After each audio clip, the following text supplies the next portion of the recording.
സർവത്ര ഗോവിന്ദ നാമ സങ്കീർത്തനം ഗോവിന്ദ ഗോവിന്ദ. നമ്മുടെ ചാനലിലെ പുതിയ വീഡിയോയിലേക്ക് എല്ലാവർക്കും സ്വാഗതം.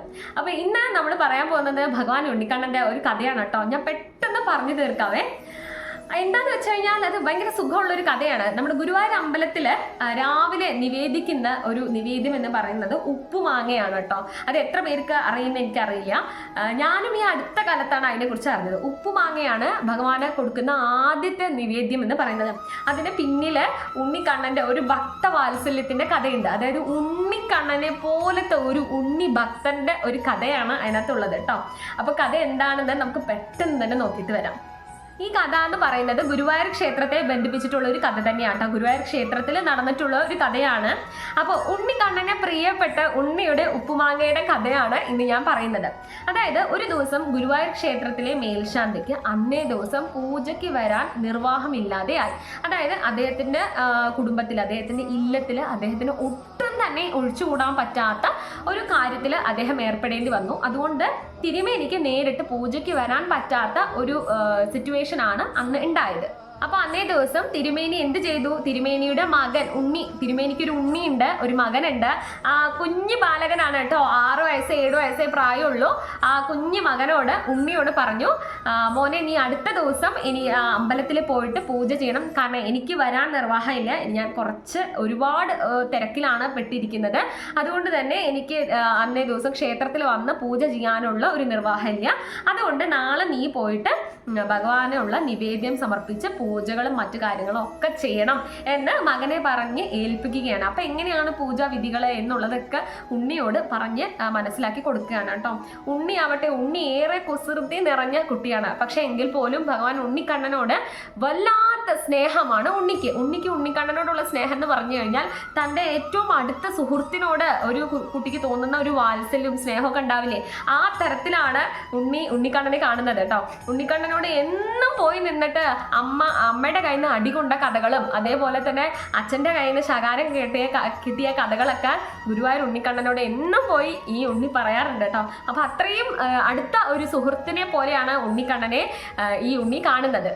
നമ്മുടെ ബാലകനായ ഉണ്ണിക്ക്, അത് ചെറിയ കുട്ടിയായ 6 വയസ്സേ പ്രായമുള്ളൂ, ആ കുട്ടിയെ ഇത്രയും വലിയൊരു കാര്യം അച്ഛനെ ഏൽപ്പിക്കുന്നത് ഓർത്തിട്ട്, അല്ലെങ്കിൽ അച്ഛൻ ഇത് എന്നെ ഏൽപ്പിച്ചല്ലോ എന്നുള്ളൊരു കാര്യം ഓർത്തിട്ട് ഭയങ്കര സന്തോഷമാവുകയാണ് കേട്ടോ ചെയ്യുന്നത്. സന്തോഷത്തെക്കാട്ടിലും കൂടുതൽ ഉണ്ണിക്ക് എക്സൈറ്റ്മെന്റ് ആണ്. അടുത്ത ദിവസം ആദ്യമായി ഭഗവാന്റെ ശ്രീകോവിലിൽ കയറി ചെന്ന് ഭഗവാന്റെ പൂജ കഴിക്കുക, അതും ഒറ്റയ്ക്ക് പൂജ കഴിക്കുക.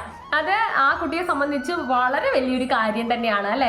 അപ്പോൾ ഉണ്ണിക്കണ്ണനോട് അത്രയേറെ സ്നേഹമാണ് ഈ കുട്ടിക്ക്. അപ്പോൾ അങ്ങനെ അത്രയും സന്തോഷത്തോടു കൂടി അടുത്ത ദിവസം രാവിലെ ഉണ്ണി എഴുന്നേൽക്കുകയാണ്. പതിവിലും നേരത്തെ തന്നെ എഴുന്നേറ്റ് ഉണ്ണി അങ്ങനെ എല്ലാം സ്നാനമൊക്കെ കഴിഞ്ഞു അമ്പലത്തിലേക്ക്, അതാ ശ്രീകോവിലേക്ക് ഉണ്ണി പോവുകയാണ് കേട്ടോ. അങ്ങനെ ഉണ്ണി അച്ഛൻ ചെയ്യുന്ന പോലെ തന്നെ എല്ലാ പൂജകളും എല്ലാ കാര്യങ്ങളും ചെയ്യുന്നുണ്ട് കേട്ടോ. അപ്പൊ അന്നേ ദിവസം രാവിലെ ആദ്യത്തെ നിവേദ്യം സമർപ്പിക്കുകയാണ് ഉണ്ണി. അപ്പൊ അങ്ങനെ നിവേദ്യം സമർപ്പിക്കുന്ന സമയത്ത് എല്ലാ ദിവസവും അച്ഛൻ പറയാറുള്ളത് എന്താണ്? നിവേദ്യം ഭഗവാൻ കഴിക്കും, അതിനുശേഷം മാത്രമേ നമ്മളത് കഴിക്കാൻ പാടുകയുള്ളൂ എന്നാണ് ഇന്ന് അച്ഛൻ പറഞ്ഞ കേട്ടിട്ടാണ് ഉണ്ണി ഇരിക്കുന്നത് കേട്ടോ. എപ്പോഴും അച്ഛൻ അതാണ് പറയാറുള്ളത്. ഭഗവാൻ ആദ്യം നിവേദ്യം കൊടുത്ത് ഭഗവാൻ കഴിച്ചതിന് ശേഷം മാത്രമേ നമ്മൾ കഴിക്കാൻ പാടുള്ളൂ എന്നാണ് അച്ഛൻ എന്ന് ഉണ്ണിയോട് പറയാറുള്ളത്. അപ്പൊ അങ്ങനെ ഉണ്ണി അതെല്ലാം മനസ്സിൽ വെച്ചിട്ട് നിവേദ്യം ഭഗവാനെ സമർപ്പിക്കുകയാണ്. നിവേദ്യം സമർപ്പിച്ച് ഉണ്ണി 2 കൈകളും കൂപ്പി 2 കണ്ണും അടച്ച് ഭഗവാനെ പ്രാർത്ഥിക്കുക. എന്താണ് ഉണ്ണി പ്രാർത്ഥിക്കുന്നത്? ഉണ്ണിക്കണ്ണ വായോ, ദാ നിവേദ്യം കഴിച്ചോളൂ. ഞാൻ അത്രയും സ്നേഹത്തോടെയും അത്ര രുചിയോടു കൂടിയാണ് നിവേദ്യം സമർപ്പിച്ചിരിക്കുന്നത്. ഉണ്ണിക്കണ്ണ ഓടി വന്ന് നിവേദ്യം കഴിക്കൂ. അതിനുശേഷം വേണം എനിക്ക് നട തുറന്ന് ബാക്കിയുള്ളവർക്ക് എല്ലാവർക്കും നിവേദ്യം കൊടുക്കാനായിട്ട്. എത്ര ഭക്തജനങ്ങളാ പുറത്ത് കാത്തു നിൽക്കുന്നതെന്നറിയോ. അതുകൊണ്ട് വേഗം വായോ, ദാ നിവേദ്യം ഞാൻ സമർപ്പിച്ചിട്ടുണ്ട്, നിവേദ്യം കഴിക്കാനുള്ള സമയമായി, വേഗം വന്ന് കഴിക്കൂ ഉണ്ണിക്കണ്ണ, ഓടി വാ ഉണ്ണിക്കണ്ണ എന്നൊക്കെ പറഞ്ഞ് കുട്ടിയാണെങ്കിൽ ഉണ്ണിക്കണ്ണനോട് ഇങ്ങനെ ആവശ്യപ്പെടുകയാണ് ഓടി വന്ന് നിവേദ്യം കഴിക്കാനായിട്ട്. ഉണ്ണി ഈ പറയുന്ന സമയത്തൊക്കെ ഉണ്ണിയുടെ മനസ്സിൽ സങ്കല്പം എന്താണ്? ഉണ്ണിക്കണ്ണൻ സാക്ഷാൽ ഗുരുവായൂരപ്പൻ വന്ന് ഉണ്ണിയുടെ മുന്നിലിരുന്ന് നിവേദ്യം മുഴുവൻ കഴിച്ച് തിരിച്ചു പോകും എന്നാണ് ഉണ്ണിയുടെ സങ്കല്പം എന്ന് പറയുന്നത്. അച്ഛനും അങ്ങനെയാണല്ലോ പറഞ്ഞിരിക്കുന്നത്. ഇവരൊക്കെ ചെറിയ കുട്ടികളായതുകൊണ്ട് തന്നെ മുതിർന്ന ആളാണ് അച്ഛൻ, വളരെ മുതിർന്ന ആളാണല്ലോ. അപ്പൊ അച്ഛൻ അങ്ങനെയാണ് കുട്ടികളിൽ ആ ഭക്തി എന്ന് പറയുന്ന ആ വികാരത്തെ കൊണ്ടുവന്നിരിക്കുന്നത്. അതായത് ഉണ്ണിക്കണ്ണൻ വരും, നിവേദ്യം കഴിക്കും, എന്നിട്ട് നമ്മളെ എല്ലാവരെയും അനുഗ്രഹിക്കും, എന്നിട്ട് തിരിച്ചു പോകും എന്നൊക്കെയാണ് അച്ഛനും പറഞ്ഞു വെച്ചിരിക്കുന്നത്. അച്ഛൻ പറഞ്ഞത് എല്ലാം വിശ്വസിച്ച് ജീവിക്കുന്ന ഒരു കുട്ടിയാണ് നമ്മുടെ ഉണ്ണി എന്ന് പറയുന്നത്. അപ്പൊ ഉണ്ണിയും അത് തന്നെയാണ് പ്രതീക്ഷിക്കുന്നത്. പക്ഷേ എത്ര വിളിച്ചിട്ടും ഉണ്ണിക്കണ്ണൻ വരുന്നില്ല. അപ്പൊ നമ്മുടെ ഉണ്ണി ആവട്ടെ ഉണ്ണിക്കണ്ണനെ കാണാത്തത് കൊണ്ട് കരയാണ്. കാരണം എന്താ, ഉണ്ണിയുടെ മനസ്സിൽ ഉണ്ണിക്കണ്ണൻ വരും, നിവേദ്യം കഴിക്കും എന്നൊക്കെ തന്നെയല്ലേ. അപ്പൊ ഉണ്ണി ആവട്ടെ കരഞ്ഞുകൊണ്ട് ഭഗവാനോട് ചോദിക്കുകയാണ്, എന്താണ് ഉണ്ണിക്കണ്ണ വരാത്തത്? അച്ഛൻ വന്ന് പൂജ കഴിക്കാത്തത് കൊണ്ടാണോ നീ ഇന്ന് വന്ന് നിവേദ്യം കഴിക്കാത്തത്? അല്ലെങ്കിൽ എന്നെ നിനക്ക് ഇഷ്ടമല്ലേ, ഞാൻ പൂജ ചെയ്ത രീതികൾ ശരിയായില്ലേ, എന്തെങ്കിലും തെറ്റുണ്ടെങ്കിൽ ഞാൻ ഉണ്ണിയല്ലേ ഉണ്ണിക്കണ്ണ, ഒന്ന് ക്ഷമിച്ചിട്ട് വന്ന് നിവേദ്യം കഴിക്കുക, ഇല്ലെങ്കിൽ നിനക്ക് വിശക്കില്ലേ? ഇങ്ങനെയൊക്കെയാണ് ഉണ്ണി ചോദിക്കുന്നത്. അതായത് നമ്മുടെ വീടുകളിൽ കുഞ്ഞുങ്ങൾ ഭക്ഷണം കഴിക്കാതിരിക്കുമ്പോൾ അമ്മമാരെ എങ്ങനെയൊക്കെയാ വിളിച്ച് വന്നിരുത്തി കഴിക്കാൻ പറയുക, ആ ഒരു രീതിയിലൊക്കെയാണ് ഉണ്ണിയും ഉണ്ണിക്കണ്ണനെ വിളിക്കുന്നത്. അതേപോലെ തന്നെ വളരെ കരഞ്ഞുകൊണ്ട് വളരെ വിഷമത്തോടു കൂടി ഉണ്ണി ചോദിക്കണം, എന്നെ നിനക്ക് ഇഷ്ടമല്ലേ? അങ്ങനത്തെ ഒരു രീതിയിലാണ് ഭഗവാനോട് ചോദിക്കുന്നത്. നമ്മളും അങ്ങനെയൊക്കെ തന്നെയാണല്ലേ. നമ്മുടെ പല പല കാര്യങ്ങൾ കൃത്യമായ സമയത്ത് നമ്മുടെ ജീവിതത്തിൽ നടക്കുന്നില്ല എന്നുണ്ടെങ്കിൽ നമ്മൾ ഭഗവാനോട് ചോദിക്കുന്ന കാര്യമാണ്, എന്നെ നിനക്ക് ഇഷ്ടമല്ലേ, അല്ലെങ്കിൽ എന്തുകൊണ്ടാണ് എനിക്ക് എന്നെ മാത്രം എന്താ ഇങ്ങനെ ചെയ്യുന്നത് എന്നൊക്കെ നമ്മളും അങ്ങനെ ചോദിക്കും അല്ലേ. അപ്പൊ അതേപോലെ തന്നെയാണ് ഉണ്ണിയും ചോദിക്കുന്നത്. ഇത്രയും ചോദിച്ചു കഴിഞ്ഞ് ഭയങ്കര വിഷമത്തോടു കൂടെ കണ്ണ് തുറന്ന് പിന്നെയും ഇങ്ങനെ ഉണ്ണി നോക്കിക്കൊണ്ടിരിക്കുക, എന്തെങ്കിലും എവിടെയെങ്കിലും കുറവുകളുണ്ടോ എന്ന്. അങ്ങനെ നോക്കിയിരിക്കുന്ന സമയത്താണ് ഉണ്ണി ഒരു കാര്യം ശ്രദ്ധിച്ചത്. അതായത് നിവേദ്യത്തിന്റെ കൂടെ നിവേദ്യ ചോറ് മാത്രം തന്നെ വെച്ചിട്ടുള്ളൂ. നിവേദ്യമായി സമർപ്പിച്ചിരിക്കുന്നത് നിവേദ്യ ചോറ് മാത്രമേ ഉള്ളൂ. ഈ ചോറിന്റെ കൂടെ ഒന്നും തന്നെ വെച്ചിട്ടില്ല ഭഗവാനെ. ഉണ്ണി ചിന്തിക്കുകയാണ്, വെറും ചോറായിട്ട് എങ്ങനെയാ കഴിക്കുക? എന്ത് രുചിയാണ് ആ വെറും ചോറിന് ഉണ്ടാവുന്നത്? ഇതിന്റെ കൂടെ എന്തെങ്കിലും കൂട്ടി കഴിക്കാനുണ്ടെങ്കിലല്ലേ കഴിക്കാനൊരു സുഖവും അതുപോലെ രുചിയൊക്കെ ഉള്ളൂ എന്ന്.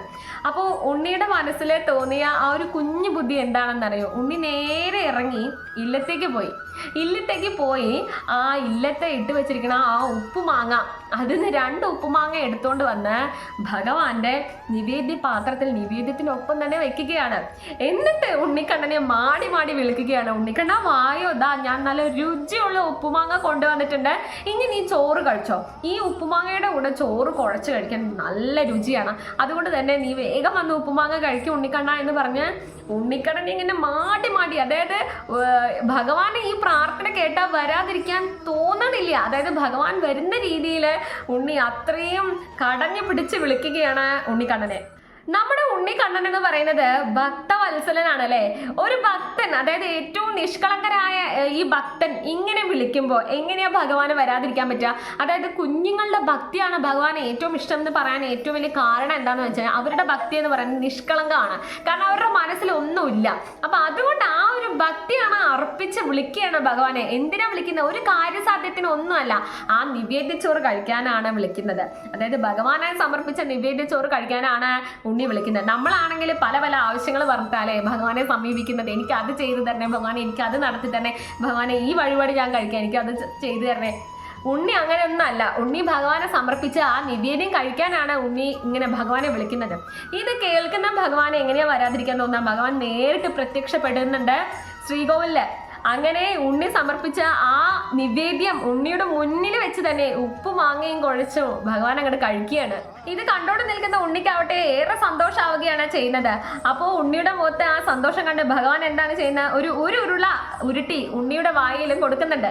അപ്പോൾ അങ്ങനെ ആ ഭക്തനും ഭഗവാനും കൂടെ വളരെ സന്തോഷമായ നിമിഷമാണ് ശ്രീകോവിലിന്റെ ഉള്ളിൽ പങ്കുവെച്ചുകൊണ്ടിരിക്കുന്നത്. അങ്ങനെ നിവേദ്യമെല്ലാം കാലിയാക്കി ഭഗവാൻ വയറൊക്കെ നിറഞ്ഞ് അങ്ങനെ ഉണ്ണിയോട് യാത്ര പറഞ്ഞ് ഭഗവാൻ ആ വിഗ്രഹത്തിലേക്ക് പോവുകയാണ് ചെയ്യുന്നത്. അപ്പൊ ഉണ്ണിയാവട്ടെ നിവേദ്യപാത്രം കാലിയായതിന്റെ സന്തോഷത്തിലാണ് നിൽക്കുന്നത്. അങ്ങനെ ഉണ്ണി മെല്ലെ നട തുറന്നു എല്ലാവർക്കും പ്രസാദം എല്ലാം കൊടുത്തു. അതേപോലെ തന്നെ ആരതി കഴിച്ചതിന് പ്രസാദം എല്ലാവർക്കും കൊടുക്കുന്നുണ്ട്. അച്ഛൻ ചെയ്യുന്ന എല്ലാ രീതിയിൽ അതേ രീതിയിൽ തന്നെ ഉണ്ണി എല്ലാം ചെയ്യുന്നുണ്ട്, ഭഗവാന് വേണ്ടി എല്ലാം ചെയ്യുന്നുണ്ട്.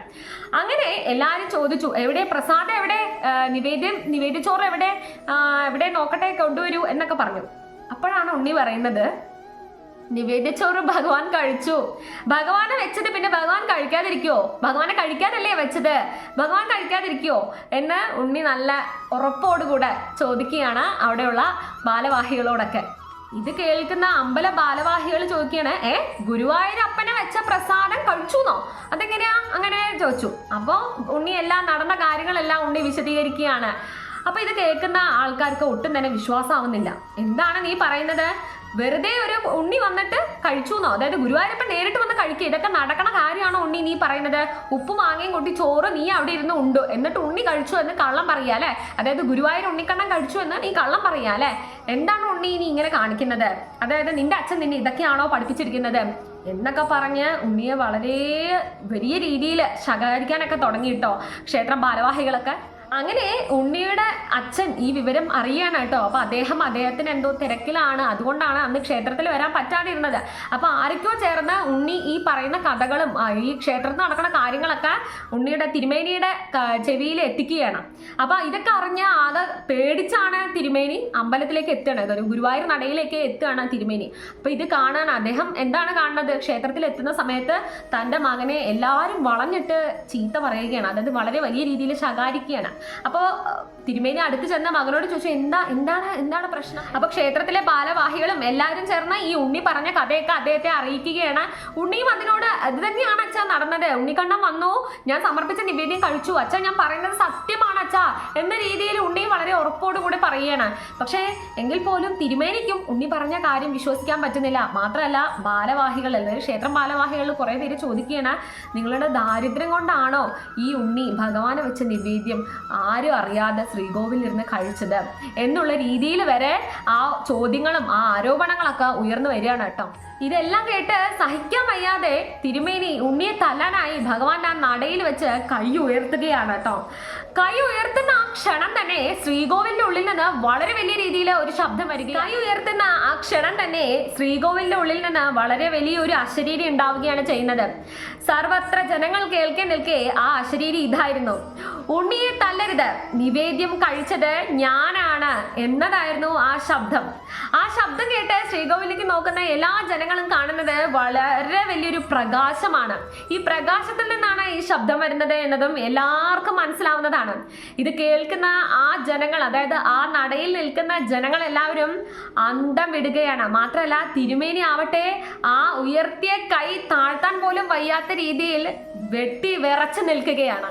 അപ്പോഴാണ് ആ നിറസദസ്സിൽ എല്ലാവർക്കും മനസ്സിലാവുന്നത് ഈ ഉണ്ണിയുടെ നിഷ്കളങ്കമായ ഭക്തിയിൽ ഭഗവാൻ വന്ന് ഉണ്ണി സമർപ്പിച്ച ആ നിവേദ്യം കഴിച്ചിരിക്കുകയാണ് എന്ന്.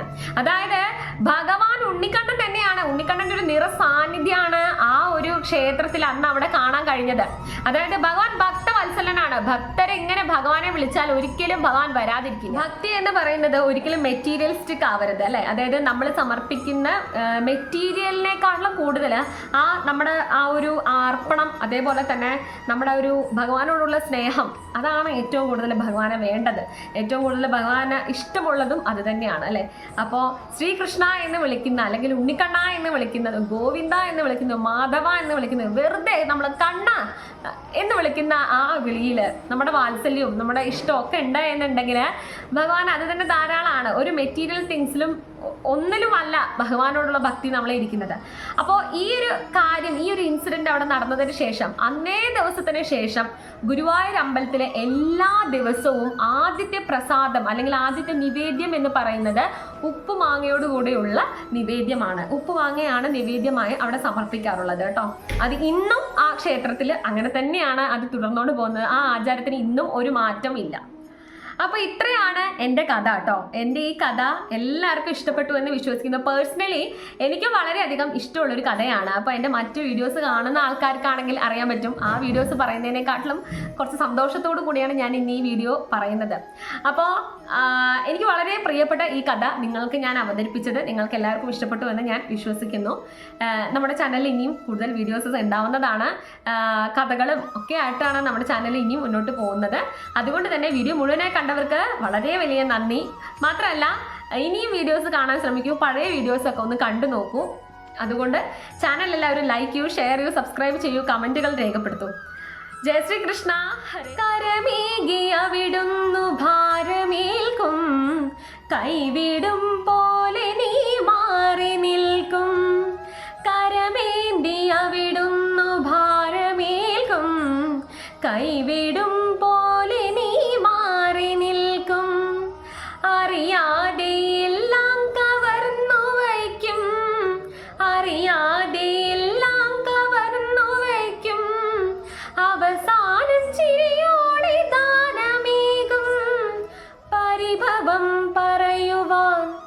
പോകുന്നു